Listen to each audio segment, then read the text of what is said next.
অনেকেই মানে সারা বিশ্বই জানতে পারবে।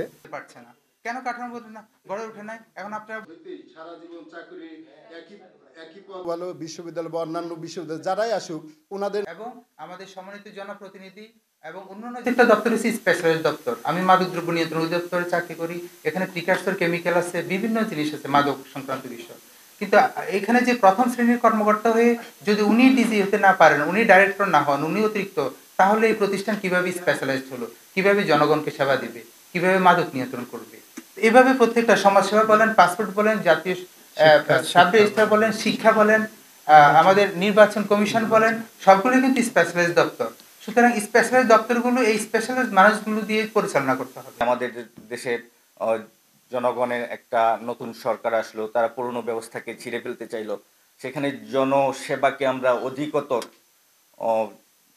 কল্যাণমুখী করার জন্য, জনসেবা অধিকতর নিশ্চিত করার জন্য আমরা চিন্তা করলাম যে না, শুধু জনসেবাকে নিশ্চিত করতে গেলে আমাদেরকে আগে রিফর্ম করতে হবে, আমাদের সুযোগ সুবিধাগুলো দেখতে হবে। সেটা যদি কোনো নিশ্চিত করা না যায় তাহলে আমরা জনগণের দোরগোড়া পৌঁছাতে পারবো না। তো সেটার প্রেক্ষিতে আমাদের এই সংগঠনের সূত্রপাত বা সংগঠনের আত্মপ্রকাশ। অপেক্ষা করছিলাম যে ওনারা আমাদেরকে ডাকবেন, ওনারা যেই সংস্কার কমিশন গঠন করেছেন, তো সেখানে আমরা যাব। কিন্তু এতদিন পরেও আমরা যখন তাদের কাছ থেকে কোনো প্রকার ডাক পেলাম না, তখন আমরা আপনাদের মাধ্যমে ওনাদের কাছে পৌঁছাতে চাচ্ছি। বলা ছিল যে আপনার গ্রেড অনুযায়ী কর্মকর্তা কর্মচারীদের পরিচিত হবে, এটা যেন নিশ্চিত হয়, তাহলে সেই অনুযায়ী তার যে প্রাধিকার আছে সেগুলো তাদের জন্য নিশ্চিত হবে।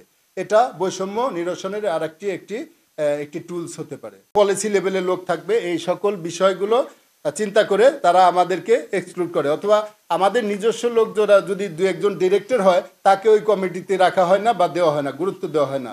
এই নীতি নির্ধারণী অনেক ক্ষেত্রেই আমাদেরকে যেমন কমিশন হয়েছে, এই কমিশনে কিন্তু অন্যান্যদের সাথে ওনারা সব অন্যান্য ক্যাডারের সাথে অ্যাডমিনের সাথে বসছে, কিন্তু আমাদের সাথে কিন্তু ওইভাবে বসে না। আমরা চাইবো যে ওনারা যেন আমাদের সাথে বসে আমাদের দাবিগুলো শুনেন।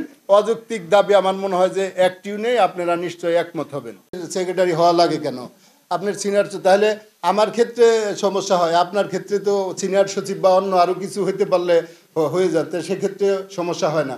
তাহলে এই সব বিষয়গুলো আমাদের মনে হয় যে এই ৩৬ জুলাইয়ের পরে আমাদের এখন সময় আসছে, বা আপনার আসছেন, আমরা অত্যন্ত আনন্দিত যে আপনাদের মাধ্যমে এই বিষয়গুলো রাষ্ট্রের কাছে তুলে ধরবেন, কমিশনের কাছে, জনপ্রশাসন সচিব, অন্যান্য সংশ্লিষ্ট মাননীয় প্রধান উপদেষ্টা, এই সব বিষয়ে আপনারা মানে ওয়াকিবহাল কিনা বা জানছেন কিনা, বা আপনারা এর উত্তরণে কি পদক্ষেপ নিচ্ছেন, এগুলো যদি থাকে, বজায় থাকে, আপনার নন ক্যাডার কর্মচারী মিলে মানে ক্যাডারের যদি বাদই দেই, ক্যাডারে ২১ আপনারা জানেন ২২ লক্ষ প্লাস হচ্ছে সরকারি কর্মকর্তা কর্মচারী, তাহলে সেই ক্ষেত্রে যদি ক্যাডারের প্রায় ১ লক্ষ যদি বাদ দেই, তাহলে বাকিগুলোই তো ২১ লাখই তো হলো আমরা ক্যাডাররা বা স্টাফ যারা, তাহলে তাদের উন্নতি না করে আপনারা যখন এই দেখেন আন্দোলনে বা উনি তো হুকুম দিয়েই খালাস,